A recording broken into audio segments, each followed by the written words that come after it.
व्यवस्था हिंदी कहानी। कभी कभी हमें ऐसा लगता है कि जो हमारे आसपास चल रहा है वो ठीक नहीं चल रहा है।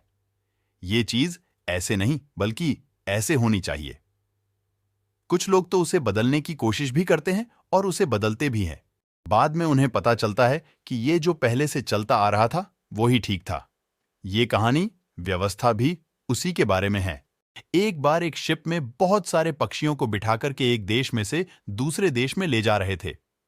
जब उस शिप को ज्यादा समय लग गया तो उनमें से कई सारे पक्षियों को लगने लगा कि ये शिप बहुत धीरे चल रही है, इससे तो जल्दी हम उड़कर पहुंच जाएंगे और आगे तेजी से निकल जाएंगे। सारे पक्षियों ने तो उड़ना शुरू भी कर दिया और वो इस शिप से आगे भी निकल गए। वो शिप से बहुत दूर आगे निकल जाते हैं।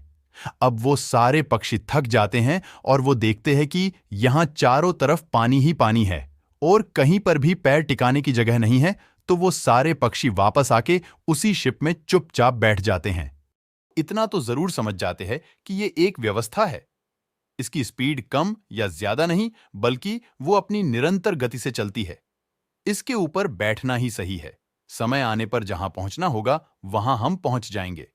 कई लोग अपने समाज और परिवार को गाली देते हैं कि ये लोग मॉडर्न कब बनेंगे, इस लोगों की सोच कब बदलेगी, ये लोग आगे कब बढ़ेंगे।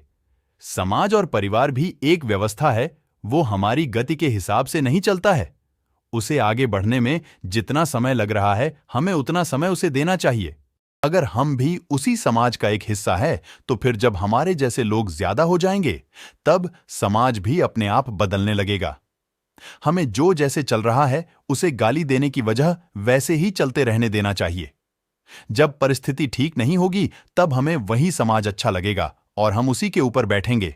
इसलिए समाज को गाली देने से पहले उसे आगे बढ़ने में जितना समय लग रहा है उतना समय हमें उन्हें देना चाहिए और ये बात हमें एक्सेप्ट करनी चाहिए कि जो जैसे चल रहा है वैसे ही अच्छा है। हमें कुछ भी बदलने की जरूरत नहीं है, क्योंकि सब चीजों की एक व्यवस्था होती है और वो उसी के हिसाब से चलता है। समय आने पर वो लोग, वो चीजें अपने आप बदल जाएगी। अगर आपको हमारी स्टोरी व्यवस्था short inspirational story in Hindi अच्छी लगी हो तो अपने दोस्तों के साथ भी शेयर कीजिए और कमेंट में जरूर बताइए कि कैसी लगी हमारी ये कहानी। चैनल को सब्सक्राइब करें। आपका धन्यवाद।